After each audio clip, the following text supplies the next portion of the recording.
ถ้าพี่น้องโตทั้งหน้าไผมาคุยใหญ่ยกมือขึ้นเนี่ยอันขอบใจเด้ออีหลานี่ก็ได้อันสงสัยสิเป็นสาวโคกกระโลนหรือว่าสาวน้องหอยบ่นี่บุรีก็ขอบใจอีกทีนึงทั้งเจ้าของเสียงลำอันคุยใหญ่แล้วก็ขอบใจอีกทีนึงทั้งอาจารย์กีบุญยังค่อยบ่นี่ทั้งอาจารย์กีบุญยังกับผู้น้อยเมืองมุนดอเพิ่นก็ได้สนับสนุนได้แต่งเพลงแล้วก็ได้บันทึกแผ่นซีดีให้กับทั้งทีมงานวงดนตรีบ่ว่าสิเป็นทั้งผู้ข่าพิธีกรลานนาเวทีดอกิ่งแก้วพรสวรรค์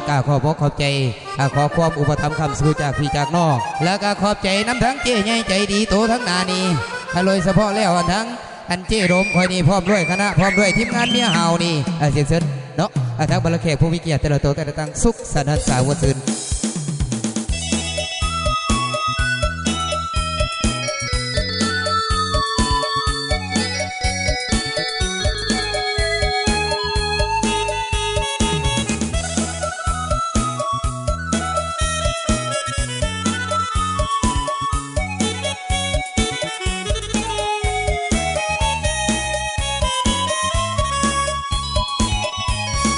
อกหักมาตั้งหลายปีอกหักติดต่อหลายปีตกมาปีนี้ก็ยังเป็นคือเก่าเป็นน้ำค่อยหรือน้ำผู้สาวเป็นน้ำค่อยหรือน้ำผู้สาวได้เป็นเมียเฮาก็ยังเป็นพ่อเป็นน้ำโศกต่างล่างที่บอก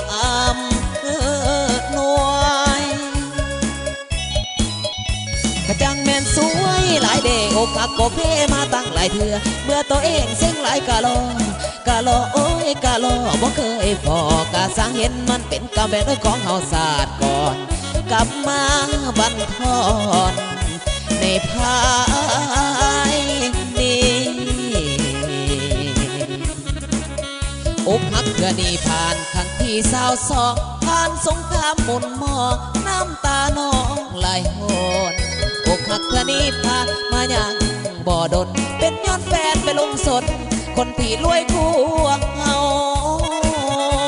เป็นน้ำสาวเลือนี่เห็นคนอื่นมีทิมแฟนผู้เก่าเป็นน้ำไผ่นอพวกหมูเจ้า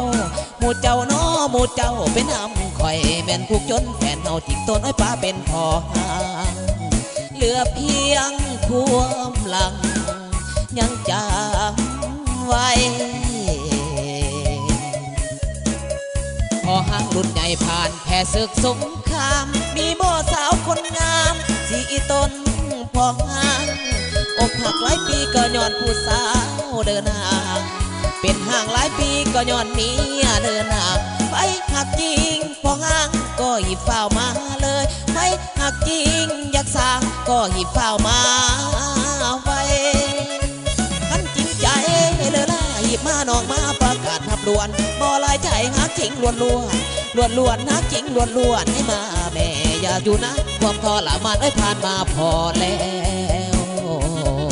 เป็นน้ำลายแนวจริงเป็นหังเป็นน้ำลายแนวจริงเป็นหัง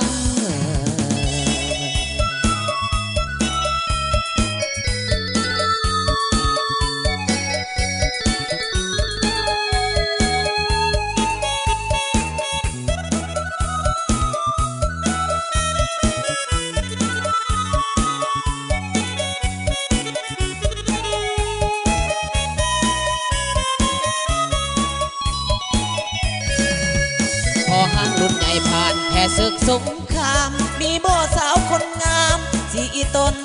พอห้างอกหักหลายปีก็ย้อนผู้สาวเดินห่าง